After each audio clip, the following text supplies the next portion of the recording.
gummy bear.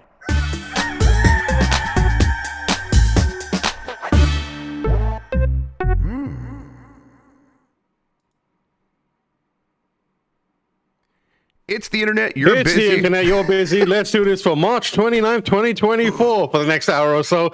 Let me help you sort through the world of gaming on Game Mess Mornings Live with me, Tamoor Hussain.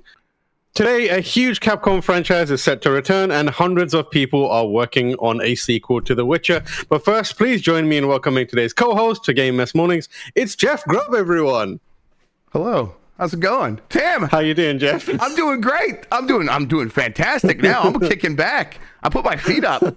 It's a late birthday present for me. Hell yeah. There we go. I've always wanted to do that. So no, I'm glad you did. That was fantastic. That was perfect. Oh, Tam, I am ready for the weekend. So it's been it was kind of nonstop for me. It's been even more nonstop for you. It's been a wild one. It's been a wild one. So you know, kind of going to PAX felt like work at the end of the day, and so it's like, all right, this weekend I'm actually going to just sit around and do nothing.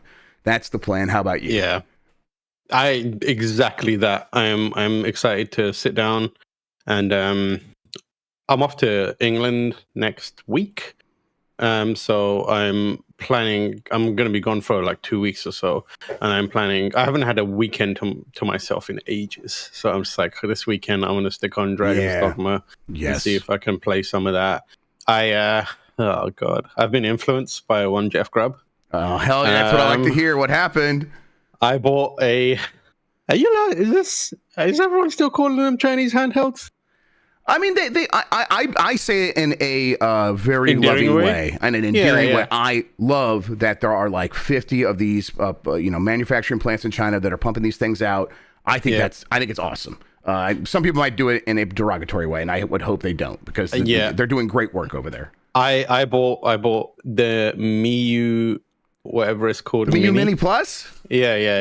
Isn't it so cute? It's so cute. I haven't got it yet. It's coming today. Okay, fantastic. It's coming today because I know Jan got one during the PAX panel, and I was like, I want one of those. Yeah. And then I got like TikToked. Yes, right. Right. Okay, you got the yes. They everywhere. Like the TikTok lives. It turned into QVC so hard on TikTok. It's wild. Yeah. And now, like, part of it is like, okay, I'll see the Chinese handhelds, and I'm like, yeah, man, I love these things. That's cool. And then sometimes we'll be like, that lady is obviously just playing a YouTube video in the background. Those buttons, she is not pressing those buttons in the right way. No. And I kind of like that too. But it's wild how much it turned into QVC. But it also works. I've definitely bought like 3 things on TikTok now. Yeah, so I bought one of those. It's funny because I also have the Analog Pocket, which kind of, but this Miu Mini I have seen. I texted Jan. I was like, "How are you liking it?" He was like, "Honestly, I don't know how this is working. Like, I don't know how it's doing this." I'm like, oh, "Okay, cool." And apparently, like, it plays PlayStation 1 games really well. It does play PlayStation 1 games really well. Here's the secret, though. If you go to a man named what is his name? Retro Game Core on YouTube and look up his thing about installing Onion OS on the Miu Mini Plus. It really improves the performance, it improves the UX, it improves everything. I didn't do this for Jans. I kind of wish I would have before I would have given it to him. But it's like you can get even more out of it. Did you put some extra titles on there? No, because the thing comes with like 5,000 games pre-installed because great, fantastic. Yeah. You know what? Shout out to China. Shout out to China for real. For this specific thing. They got our backs here. Yeah. You're doing the stuff that matters. But yeah, so I've got one of those coming. I was sitting in bed yesterday playing the Analog Pocket as well, busting out some Metal Gear Ghost Babel and a little bit of Zero Mission, Metroid Zero Mission.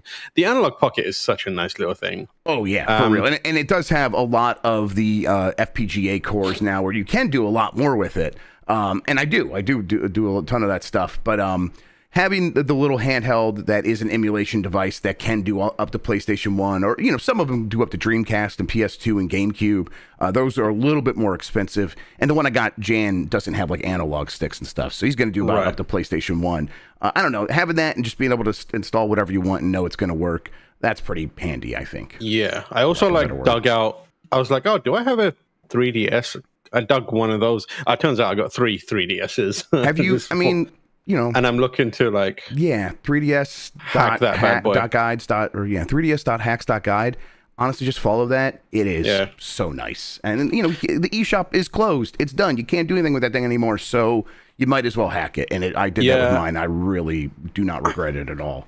I wanna put like basically all the puzzle games on here and like just give it to someone who I'm trying to get into games a little bit and be like, oh, I know you like games. I know you like puzzles. So like put the stuff like the Phoenix Wrights and the Professor Laytons and maybe the brain training stuff on there and see whether they like it and take to it. Yeah, I think that'd be a good fit for that sort of thing. And there, I mean, the Miu Mini Plus is like actually, I think the slightly larger one. There is, I think, a Miu Mini that is even tinier and cuter. It would be a little bit less comfortable for our gigantic man hands between you and Jan, but if you are handed off to a kid or someone with smaller hands, I think those little ones are really fun. But those ones apparently sell out all the time. The Miu Mini Plus seems to be in stock all the time now. So it's fairly easy to get the Miu. I got mine. I got the one for Jan on Amazon, and it was here like a day later. That's exactly what I did. Yeah, that's exactly what I did. I was like, oh, I'm gonna have to go through like Temu or something wild like that. I've done that before for previous handhelds, like the Retroid Pocket. I have ordered directly from China, and it took a few weeks, and it was worth it in the end. I really like those devices, but seeing that they are so popular that they're now just in stock on Amazon for one-day shipping, I'm like, oh, okay. I am very happy that we're here, and it does seem like, based on the way it is always like 5 different people are live streaming selling these things on TikTok on my feed every single day. It seems like they're selling very well. I hope it doesn't get too saturated and people don't feel burned or something, and then this all goes away. I hope they can kind of maintain this for quite some time. Yeah, it does feel like the marketing department is in overdrive for this wild little Chinese handheld parentheses positive. Yes, parentheses positive. But I'm excited to get it and like just throw it in my bag and just have it. I also have like the Ambernic from a little while back, which is good, but the screen is ass. So Ambernic, the screen's got much better, and that's the thing about that Miu Mini Plus is the screen is big and vibrant and takes up like the whole front, and it's really nice. And it's did you get the vertical one that's like a Game Boy? Or the horizontal I got the purple Game Boy. Yeah, hell yeah. Okay, great. Yeah, I was very happy to see that translucent purple. Got it. Yeah. I can't wait. I did hand that one to Jan, and then I was like, man, I should have just got one for myself too, even though I have way too many of these things. So we'll see. They're like my one, like on Amazon, it's like $80. Yeah, which I mean, that's how much it costs. In San Francisco, that's like a meal from Uber Eats. And I think Ambernic actually put out a competing one that is getting better, and it's like $56 to $60, something like that. So people could shop around. My this annoying thing, I don't know what happened to me yesterday where I was like, I just want to mess with my old consoles and play old games. Where it's like I had to Steam Deck. I was setting up the emulators again. Yeah, I spent ages trying to find the like power cable, charging cable for my 3DS and could not find one, so I had to order a new one. That's a pain. It's a pain in the ass. But I'm getting one that's arriving that is like it's compatible with every version of the 3DS. Oh, that's good. So I'm just like, oh, great. Yeah, because they did change that up like halfway through. That was annoying. I can't find my DS Lite. That's the one that's bothering me. I have a DSi or what is the DS? They did the DS. Yeah, DSi is the upgraded one. I have that, but I want to find the DS Lite for my kids because I just got the R4 card in there and playing a bunch of games. But okay. Before we get into the mess, let's explain what we do here. Most weeks, I, Tamoor Hussain, will help you piece your gaming life back together. That includes breaking news and maybe even some of our own original reporting. For all these topics, I'll get the input from a bona fide expert who will join to make me look smart. That is Jeff Grubb. Hi. If you're watching live on Twitch, welcome. You can always listen to the show later on podcast feeds by searching for Game Mess Mornings or find the RSS on giantbomb.com. You can also catch the show later with chapters and timestamps on YouTube. Hello, YouTube. If you're watching on there, please be sure to hit that like button. We've got a lot to get into, but first I need to let my cat out and turn the lights on. Let's start the morning mess with Monster Hunter Wilds is planned for Q1 2025 in insider claims. This comes from Chris Scullion at VGC. Monster Hunter Wilds is planned for release in the first quarter of 2025, it is claimed. Insider Dusk Gullum who has a long track record of reporting information about video games before it has been made public, especially stuff from Capcom, shared information on the game on their own Discord server as spotted on Reddit. Oh my god, damn. Dust Golem claimed to be hearing a lot of things about the game from various sources and said that from what they were hearing, it was shaping up to be by far the biggest game Capcom has ever attempted. According to their sources, the game has been in development since early 2019, shortly after the release of Monster Hunter World. They claim that a lot of the scrapped ideas from World are here, and that the big Godzilla monsters, which is believed to refer to Zora Magdaros from World, will be returning. They have also said that the game is fully open world and is experimenting far more with the concept than Monster Hunter World or Rise did, and that while this could be considered a risk, the feedback is stellar so far. Well, we know they're making more on Monster Hunter. We knew that. This timing sounds right to me, Tam. I guess them going in a new direction, it's an evolved direction, right, for Monster Hunter, for them to go open world. Yeah. It makes sense, right? Yeah, absolutely. I feel like the trajectory of Monster Hunter is somewhat predictable. Parentheses positive. Mm-hmm. You can always see like how the next step coming. I think like the one pivot that I did not expect was the Monster Hunter game on Switch. I forgot what it's called now. Rise, right? Rise. Yeah. That was the one where I was like, oh, okay, this is a little bit different, and maybe Monster Hunter stories. But in terms of the mainline franchise, which it seems like this is, that's what they're talking about here. This is a very, very predictable and the right thing to do, like pushing the boundaries on what Monster Hunter players want a bit more, making the monsters bigger. I love the idea of the kind of like kaiju phase being the big thing for the new one. It just means that I hope what they're doing now is like really drilling down on the cooperative element of it, right, and having these massive monsters be like, oh, you need to have a big team and you need to be on point to take down something like this. I love the idea of like a group of 4 people going up against what is effectively Godzilla and having to beat that creature. I think that's really, really clever. And I think it's the kind of thing where if you put that in a open world that is, comparative to Dragon's Dogma 2, where you can be traipsing around with your friends through the woods or through the jungle, and then something giant can come stomping through from anywhere. That feels like where Monster Hunter was always headed. It also feels like I could see why people would be super into that, and I think that'd be very exciting. So, yeah, this makes a ton of sense. I also think. Dust Golem goes on to say here that they are, like, there's been no real problems with development and that they are pretty dead set on sticking to this release of Q1 of, I believe, calendar 2025. I don't think that means their fiscal.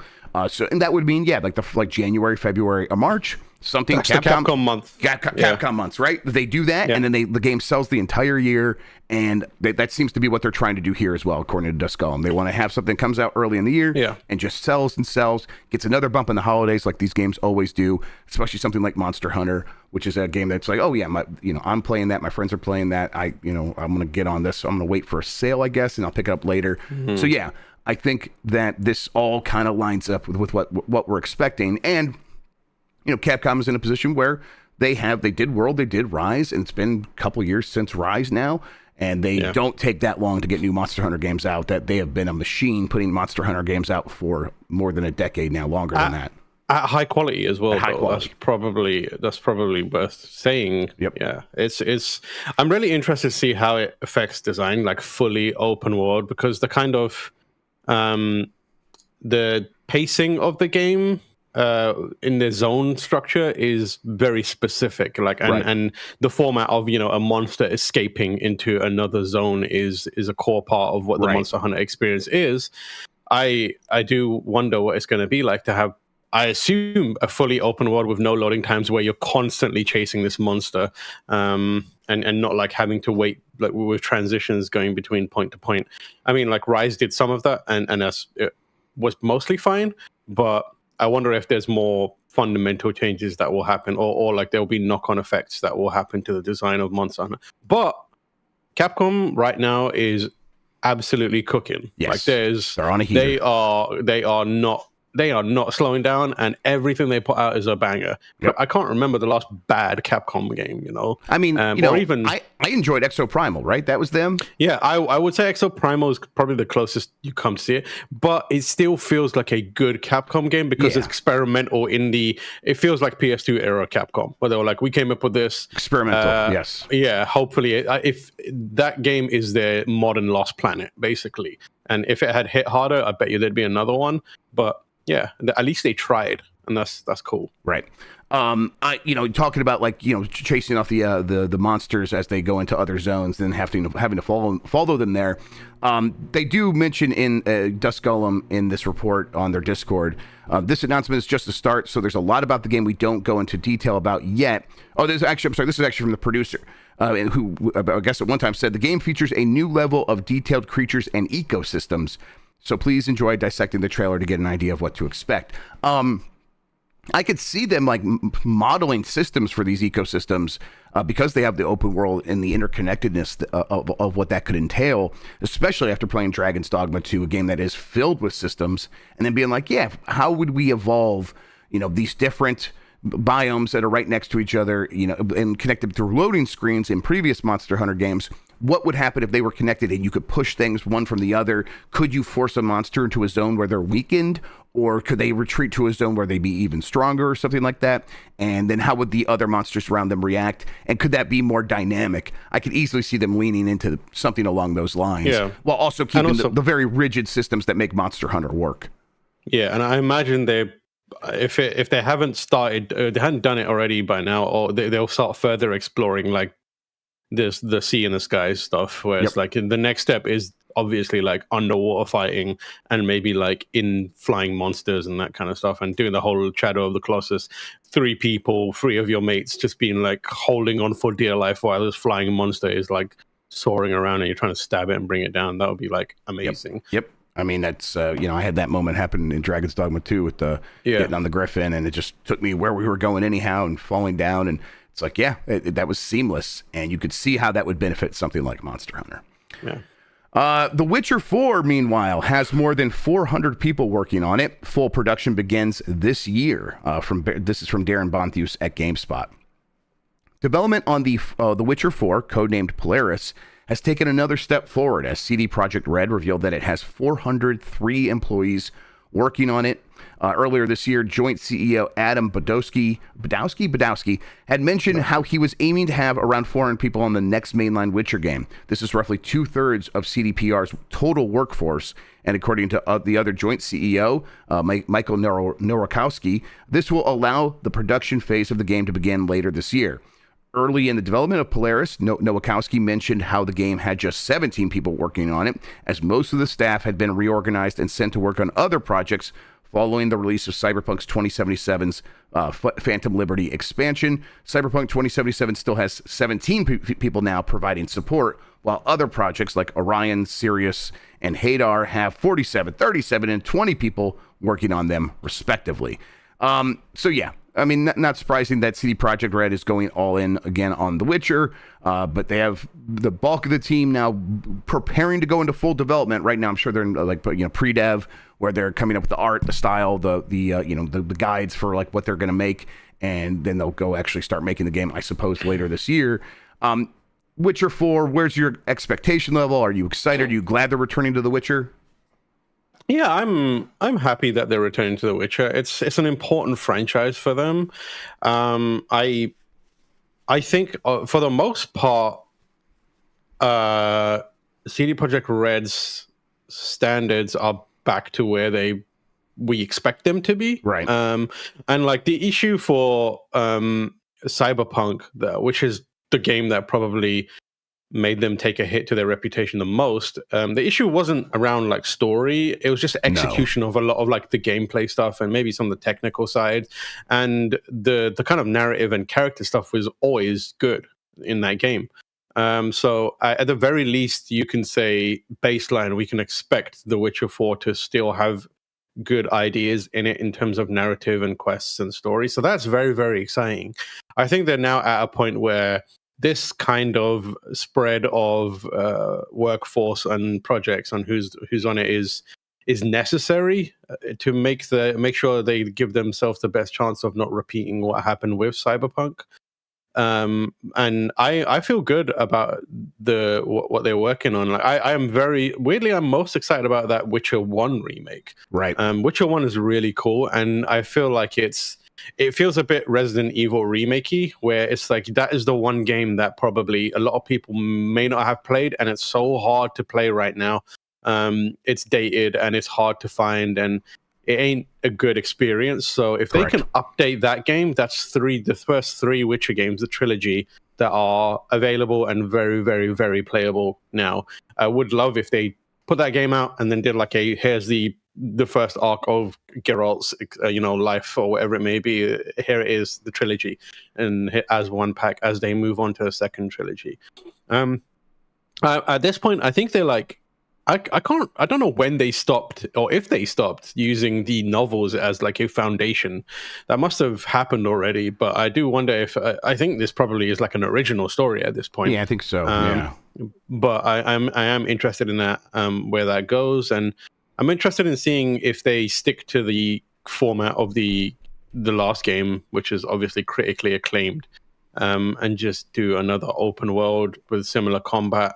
If it was up to me, I would love to see them work on combat a bit more. Agreed. That was the part of The Witcher 3 that I struggled with the most. I don't think it's got particularly great combat. I think it's got functional serviceable combat, and the ideas behind it, like the making potions and preparing for it. That stuff did work for me. Yes, that stuff was great.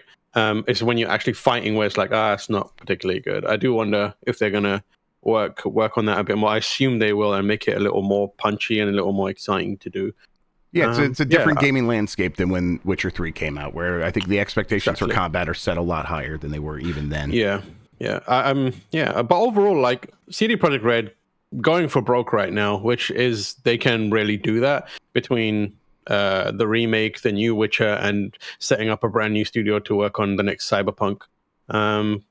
Good for them, man. They're one of those developers where it's like, oh yeah, you guys are absolutely popping off, and you got ideas. So far, for the most part, you've executed on everything you wanted to do pretty well. But yeah, good job. I'm excited for the future of CDPR. Yes, and I echo all that. I think that this is a game that they are going to return to, and I think they're going to be willing to take a lot of risk while also sticking to their core of making a very strong quest-based game, right? Like just strong quest storytelling. If they nail that, they can take some risks in some other areas. What that looks like is up for them to decide.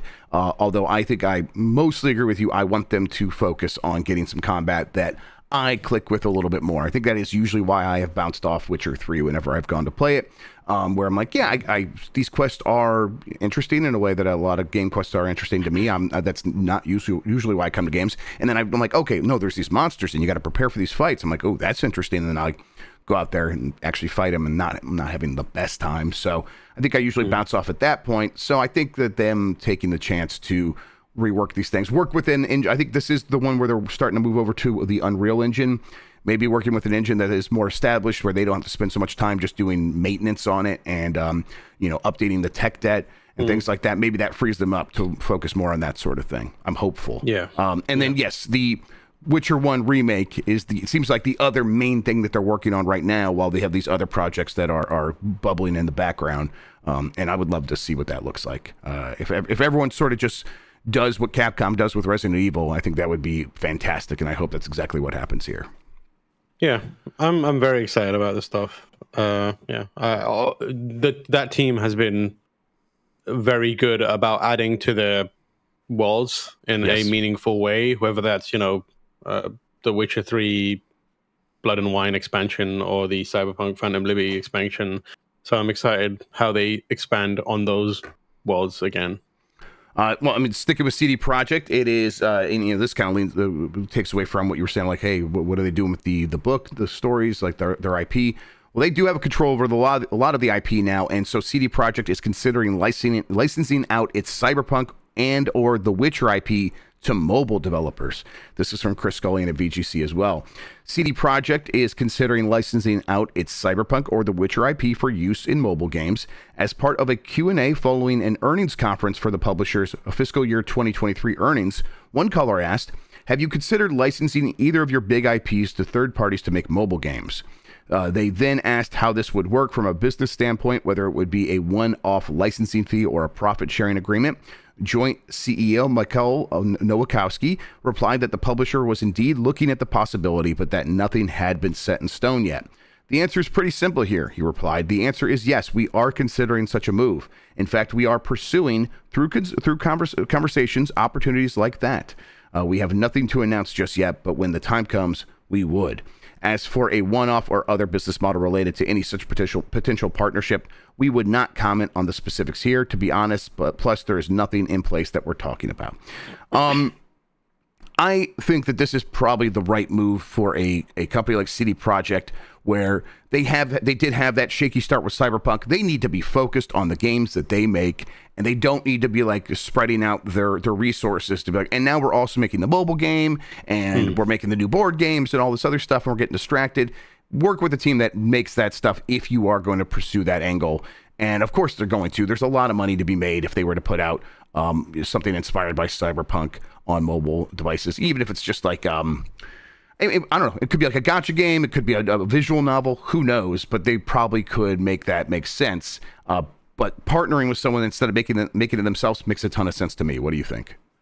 Yeah.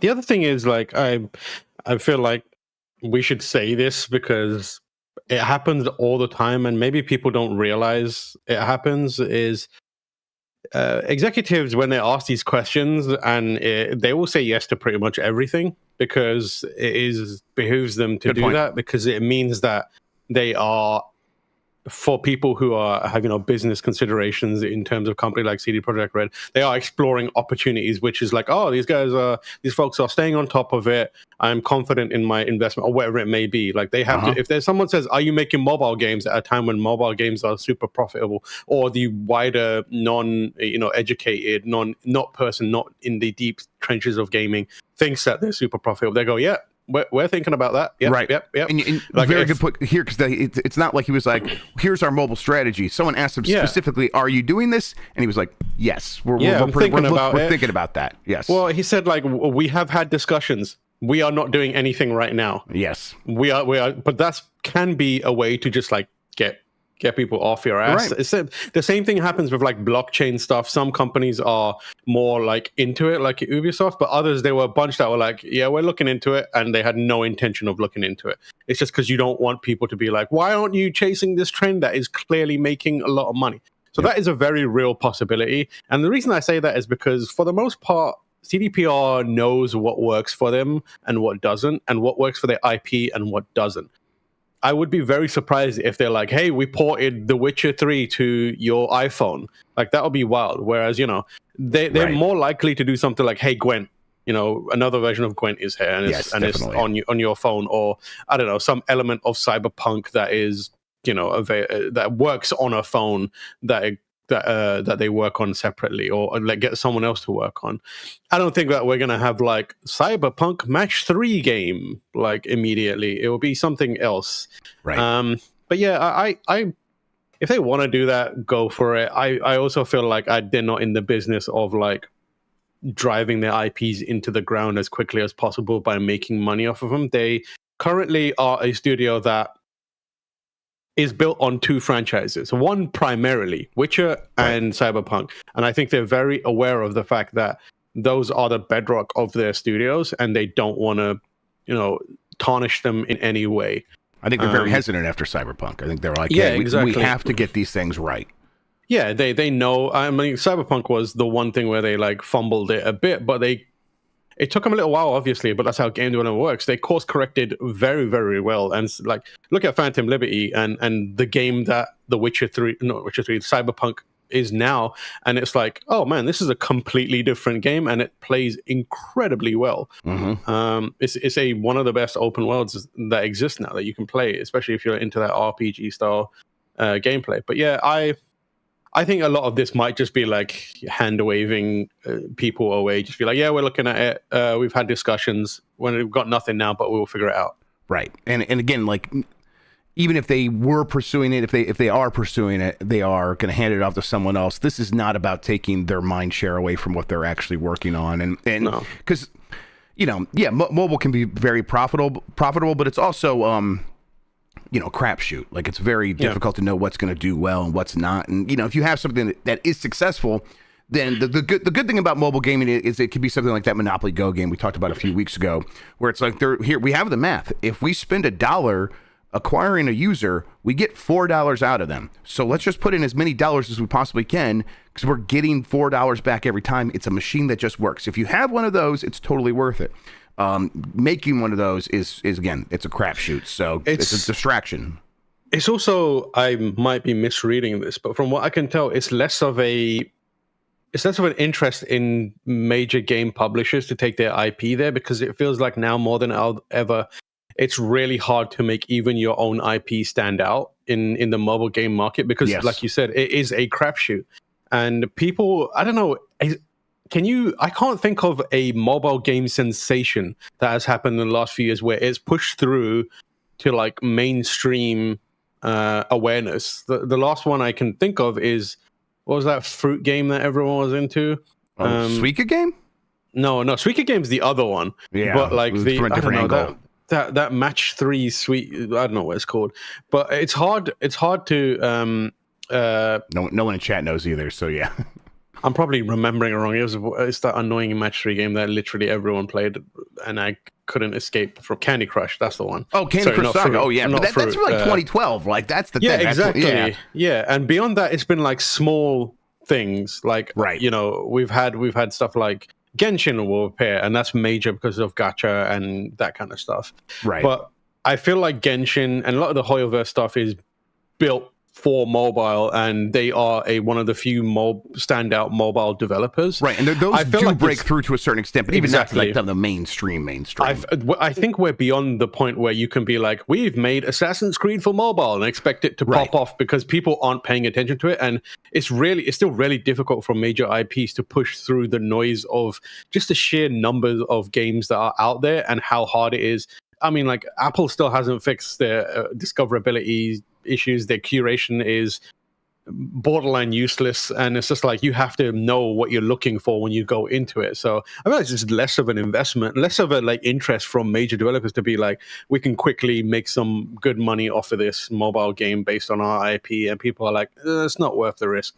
We're gonna make a mobile game, we'll make something like good and then put some effort into marketing it so that people actually know it's there. And I feel like that's too much for a studio like CDPR right now. They're just not interested in that. Right, and what they are interested in is probably making a lot of money from their next game, just like they did from Cyberpunk. Cyberpunk 2077 has earned $752 million so far.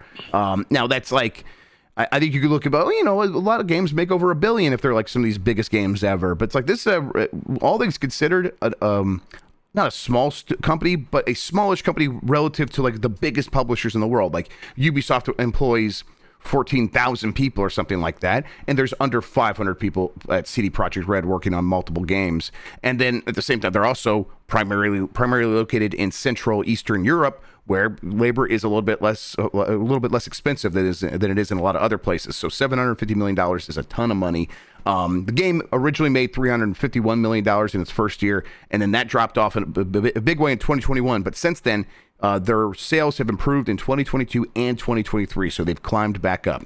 Not to the initial levels, but of course, but they continue to see more and more sales, which is something we would expect based on the sentiment around Cyberpunk. So they made a lot of money from that game. If they could put out another Witcher game that probably will make between $750 to $1 billion when it comes out, that's going to be their focus. They know they can make that happen instead of, how do you make a mobile game that gets attention? Do we need waifus? Do we need to put waifus in The Witcher to make, to be like a Genshin Impact? Who knows how you actually make that work? And like you look at Monopoly Go, it's like that seems like some machine, a magical machine. How do you replicate that? You don't with what you have over there at CD Projekt Red. But what you can do is make a new Witcher that makes a lot of money, and then go back to Cyberpunk at some point and do the same thing.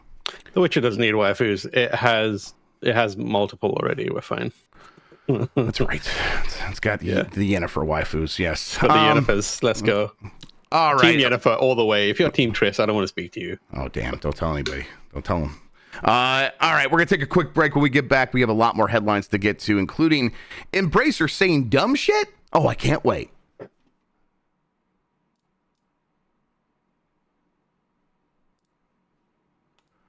All right. We are back. And as promised, Embracer says it's too early to start buying developers again. This is from Jonas Mackey at Game Reactor.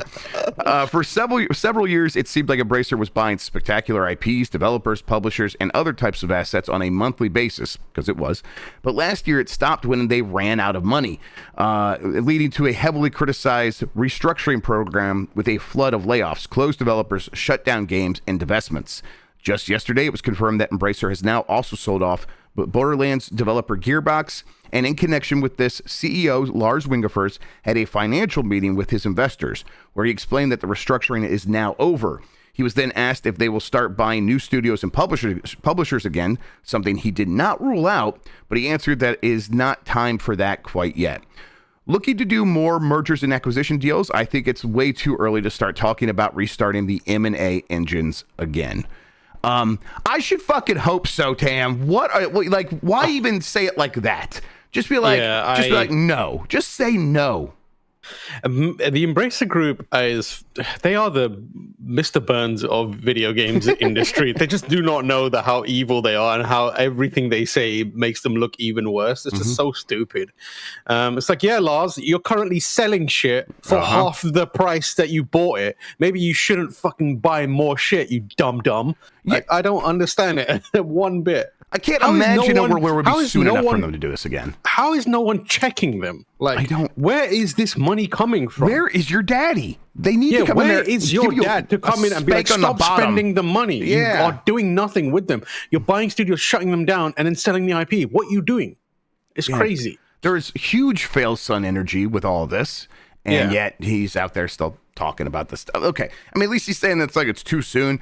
Just say, I can't imagine a world in which we start, put out a game, release games, make money with what you have if you're selling right now. Talk about that as being the answer, not like we restarted the M&A engines. Yeah, it's baffling. Have a success story. You have zero. I can't think of an Embracer game that has been successful. They had Dead Island 2, sold 1 million copies. Oh, Dead Island. Okay, they've had some games. There was a couple others that did, but they don't ever talk about those successes. He just talks about Dead Island 2 came out. Yeah, he talks about selling studios and buying studios. They don't ever talk about the actual games that they put out, even though there have been a handful of them that have been performing decently to very good. But that actually doesn't fit into what they're trying to do over there. Clearly, what they're trying to do is they were trying to grow through acquisitions, and that was what was making the line go up, which is just a dumb thing as evidenced by where this company is today.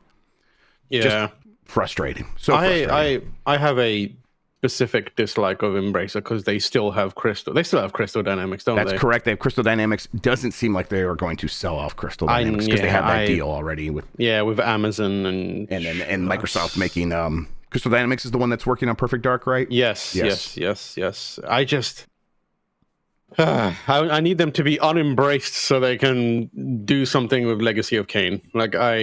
Please. I don't know if Embracer will ever. Maybe Embracer's got so much money that someone from Crystal can go to them and be like, everyone wants this game, we can make it. But good. What it seems like right now is stuff doesn't happen at Embracer until there is something like a big deal with a Microsoft or an Amazon to make something.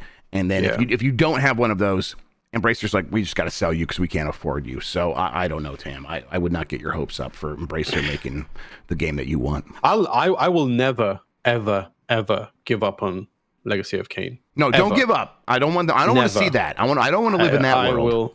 I will. To the day I die, on my dying breath, I will be like, remake Soul Reaver, and then die. He's a vampire? Is that what it is? Is that what that game is? He's a vampire with does he have a bottom jaw? He's not a vampire per se. He's a wraith of sorts. Okay. So he technically he was a vampire, and then he transcended and grew wings before his master Kain And because of that, I was saw this punished. episode of Raw, so I know what you're talking about. Yeah, it was great. He was thrown into the lake of the dead and brought back as a soul wraith by Morbius. So he souls, right? No, he's brought back by the Elder God. Sorry. So instead of he was dissolved basically. So instead of sucking blood, he now reaves souls, and it is fucking cool. I keep saying this. There isn't a better intro cutscene in existence than the start of Soul Reaver. I will die on that hill. I think anyone could sit down and watch the start of Soul Reaver, that cutscene, and be like, I need to see what happens next. It is top to bottom. Every word written for it is perfection. Did they ever even remaster it? Like, did they release a That's no. They unremastered it by taking it off shit. Like, it's not available on Steam and shit like that. They should do that at the very least. Because I did try to play the Dreamcast version. And I'm like, this. I think this just needs a few bumped up, production values and quality of life features, and here and there. And then I think it'd probably be completely playable for me. Dude, I don't know. Have you seen the intro cutscene? I must have, but there's a chance I skipped over because I'm a bad person. Watch it. It is. But you, after watching it, you'll be like, I cannot believe people are doing something with this. This is a good idea. Maybe a UPF or even a BCR where we do a tier list of intro cutscenes. I would be down for that. I would 100% be down for that, and Soul Reaver would be number one. Okay, I like it. All right, let's figure out a way to do that. Eddie Goro joins the Tekken 8 roster next week. Reveal trailer confirms. Yeah, Does he got forearms? Eddie Gordo, man, yeah. I was like reading it this morning. And my Gordo, not Goro. What are you talking? I used to play as Eddie Gordo. I do love the idea of Eddie Goro. With he's doing capoeira with forearms. Like just Goro doing capoeira. Yeah. This is from Andy Robinson at VGC. Classic fighter Eddie Gordo will be the first DLC character added to Tekken 8 next week, Bandai Namco has announced. On Friday, the company released a reveal trailer for Gordo, who will be released on April 1st at 4 p.m. Pacific time for season pass holders and available to purchase for everyone else on April 4th. Eddie will be followed by 3 more characters set to be released in the summer, autumn, and winter, making up the game's Season 1 character content. Nice. I love Eddie Gordo. Definitely like one of the early characters. I was like, this is my fighting game character. And even when people because you can press circle and X over and over again with forward and win. Yes, absolutely. Even when people complain about spamming, I'm like, yeah, I know, but he rules. And then also, I was super into Only the Strong at that time. Capoeira was just cool back then, and I'm like, it's time for Capoeira to come back. So I'm excited about this. Capoeira as a fighting style is incredible. Fun fact: did you know that there is a game developer that is a very high level practitioner of Capoeira? Is there? Yeah, Dinga from Arcane is a Capoeira. I'm so glad you didn't say Kojima. I would love it if Kojima did Capoeira. That would be so good. That would be so good. Oh my god. He probably does do it, actually, now that we're saying it out loud. Game on Game Awards stage doing Capoeira. Banana way, banana way, banana. Minecraft is reportedly getting a native PS5 version. This is from Andy Robinson at VGC. That's according to PlayStation Game Size, a social media account that regularly reveals games early by trolling the back end of Sony's console store. Currently, only the PlayStation 4 version of Minecraft is available on the PlayStation 5 via backwards compatibility. The Xbox version was recently updated to support 4K, though users have long been awaiting for an optimized version for current-gen consoles. Last year, Xbox Series X/S version of Minecraft appeared on various ratings boards. However, in a statement to VGC, Microsoft claimed the listings were part of standard approvals it regularly goes through with various ratings boards. One feature that could potentially be supported in an optimized version of the game for current-gen consoles is ray tracing, which Microsoft has been teasing since before the platform's launch in 2020. This isn't like that big a deal, but the fans have been asking for PS5 and Xbox Series X/S versions of Minecraft, and it's been weird that Microsoft has been pushing it off for so long. But yeah, it seems like it might finally be happening. I don't know. Nyluck was saying I highly doubt it will have ray tracing. Ray tracing was one of those things where Microsoft talked about it in a big way early on, and then they got very quiet about it in Minecraft. That seems like it's probably not going to happen here. Yeah, ray tracing hasn't got a place in Minecraft for now. Good for PS5 people. I cannot tell you how disengaged from the Minecraft world I am now. I'm just like, Minecraft exists. It's basically the oxygen of the gaming industry. Yeah. You don't think about it anymore. It's there. It's You there. need it. You're breathing it in always. It's creating the worst kind of children out there. You know, Listen, it's no Roblox when it comes to that, please. True. Yeah, I, Minecraft, one of those games that, like, God, oxygen of the industry is a good way of describing it. Always there, always in the background. And I'm always curious. It's like, yeah, you know what this is really for me. If this finally comes out and they do a native version, it does somehow it does somehow mark that the generation has actually begun in some ways, because so many of these big games that people have been playing. They were playing just the last gen versions using backward compatibility for so long, and it's like, what's the difference? Why would we even put out a native version? It doesn't make the game look any better. It would just kind of be a waste of our resources. And now here we are. I think they're realizing enough people are on the next gen systems, they might as well just move it to there. Yeah. We should play some Minecraft. I would love to play some Minecraft that isn't aimless with some people. You know what I mean? I've never played anything beyond I played Minecraft many years after it came out, and there's like a stream of me playing it for the first time and realizing how cool Minecraft is. And then like Dave on the UK team is like, this has been out for 20 years. What the fuck have you been doing? Jan, I know Jan loves playing Minecraft. He's saying please in chat right now. If there is because one of the people that we used to work with, Mike Rougeau, who now works at on the Minecraft team, like at Microsoft. Oh, he does? I didn't know that. Yeah. He makes the wildest Minecraft, like escape room style shit that I'm like, how do you have time for this? Like, it is unreal. There are some cool adventure modes in some of the DLC. I know that the Mario stuff in the Nintendo version of Minecraft has a Mario adventure and stuff like that. But Jan wants to kill the dragon. I think that sounds fantastic. Did you see that lad who's making Bloodborne in Minecraft? No, I didn't. It looks... There's some screenshots where I'm like, this looks better than Bloodborne. What's going on? I'm like, how is this happening? But yeah, that person's on Twitter. Let me see if I can find the Twitter account. Yes, it's called Potonomy _POTOMY. But I looked at some of those screenshots and I was like, this is unreal. You should bring that up if you can. Yeah, I'll see if I can get that going. Hang on. It is wild. And I'm like, once this is done, I will reinstall Minecraft and fill my hard drive with the trillions of gigabytes it takes to run this thing. It's crazy. But yeah, it's POTOMANY? MY _on each side. Okay. And then just the side-by-side screenshots are quite something where you're like, how long did this take? There's like specific scenes where it's like, oh, here's the tower with the amygdala on it. I'm like, oh my god, how did you do that? That's all right. Wackety schmackety. Let's see here. Use assets. There we go. Oh my god, this looks incredible. I know. Like, yeah, it is nuts. It is bananas. I mean, the one of the coolest things you can do to Minecraft is mess around with the lighting engine. And I mean, if you do ray tracing, because they have the RTX version of Minecraft on PC, it is astounding. But you can do a lot of stuff even if you're not using ray tracing. So yeah, that looks fantastic. Wow. Yeah, I don't. It's atmospheric.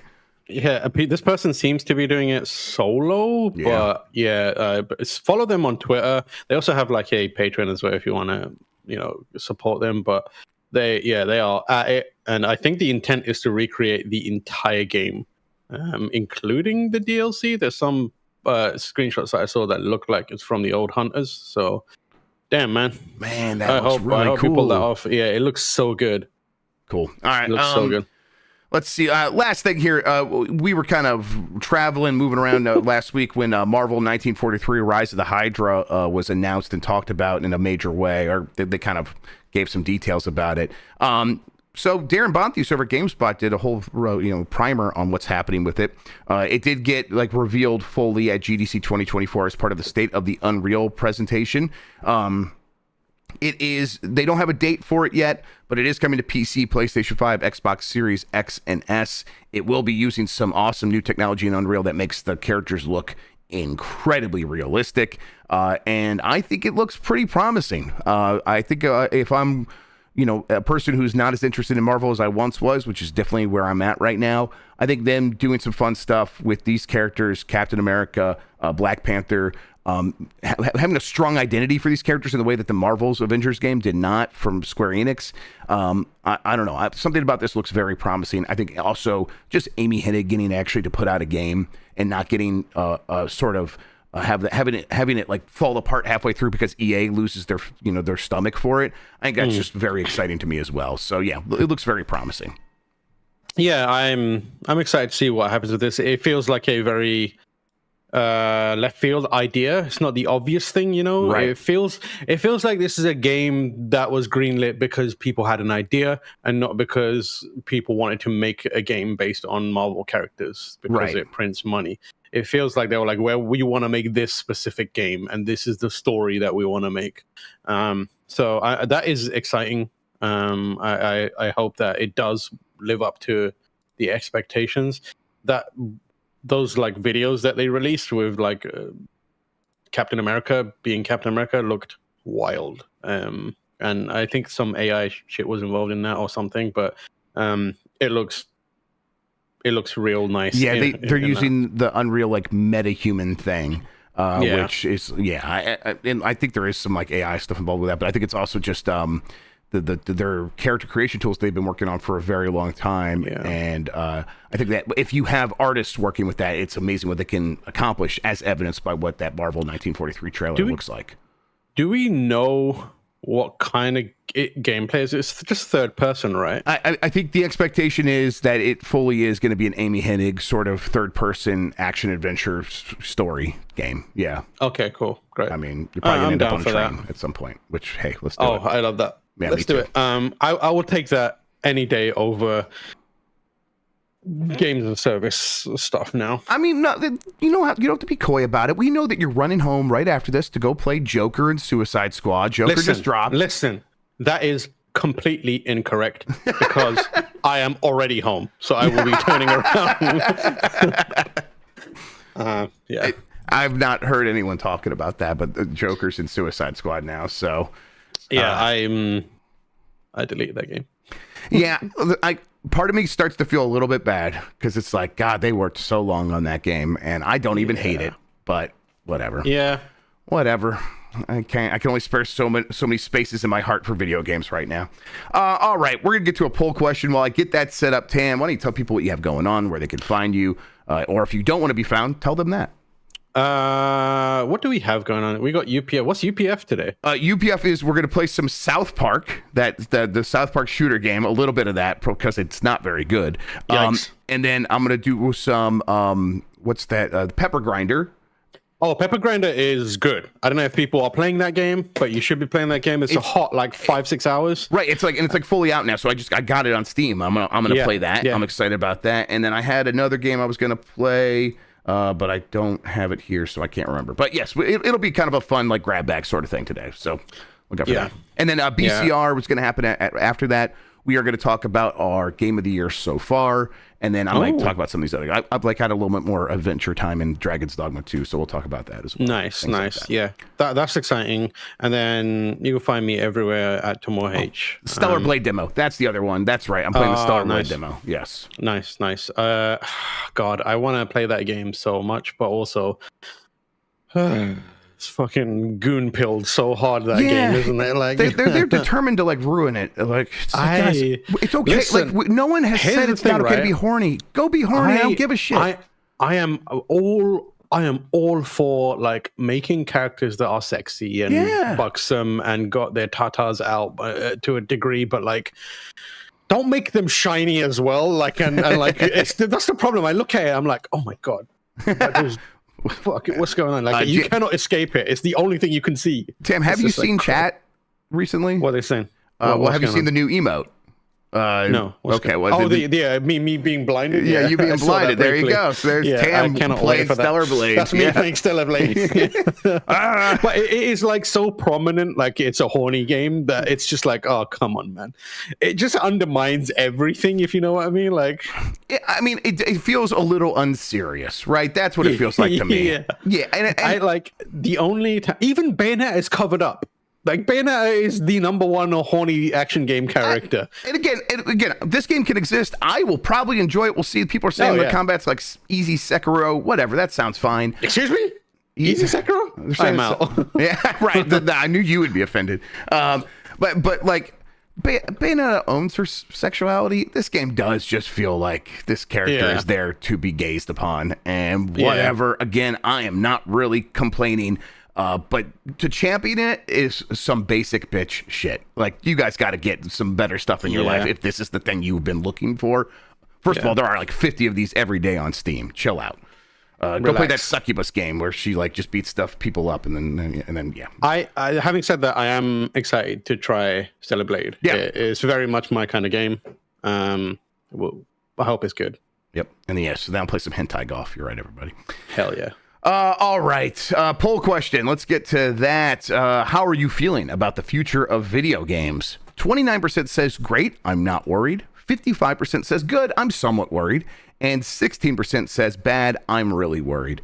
And I think, that like middle part where, good, but I have some worries, that's probably a fair place to be right now. I think Tim was talking to Mike about this last night, where it's like seeing that number of 60% of playtime is spent on games that came out more than 5 years ago. These black hole games like Fortnite and PUBG and Apex Legends. Fortnite. You just said Fortnite. Fortnite. At a certain point, I do get kind of like, man, how does anything stand out in a world where everyone's just playing those, and kids are like, I don't need a console because I already have those games. Or even a PC, because I already have those games on my phone. It does feel like a challenging environment. So I have some concerns. But the video games, it always bounces back, at least so far. I think you should redo this poll after Stellar Blade is out and see what happens. Okay, there we go. Stellar Blade saved gaming. Like, we're good. I'm not worried. Stellar Blade exists. All right, that sounds good. And we do have a new poll for now, though, and that is, are you going to try the Stellar Blade demo? Yes or no? Just curious to see how many people are going to hop in on that. People will make you think it's like this is the one game that actually matters this year. I'm like, oh, did they implement the Bayonetta one-handed mode? No, but people are joking about like have modified my controller so I can play it one-handed mode. So sick. Okay, there you go. See, Bayonetta at least has guts, right? Yeah, exactly. Here's the one-handed mode.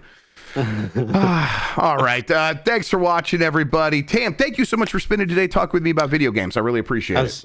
As always, I love doing it. I am now considering a Giant Bomb stream of Soul Reaver. So do it. I would listen. I need someone to teach me to appreciate that game. So yes, I would love that. Maybe I'll do that. It's been. I don't think I've replayed Soul Reaver 2 since the first time I played it. So maybe that will be fun as well if I could, because I think I can do like Soul Reaver 1 pretty quickly. If I did like a couple of 4-hour streams, it's pretty easy. I'll get lost in a couple of places because it's confusing and everything looks really weird. But right, the 3D environments, that is what I notice, is like these things are challenging to navigate mentally for me. But yes. But yeah, maybe we'll do that. I would love that. Again, Tam, thank you again, everyone. Thank you for watching. You're the best audience in gaming. Until next time, have a good one. Take care of yourself, and goodbye.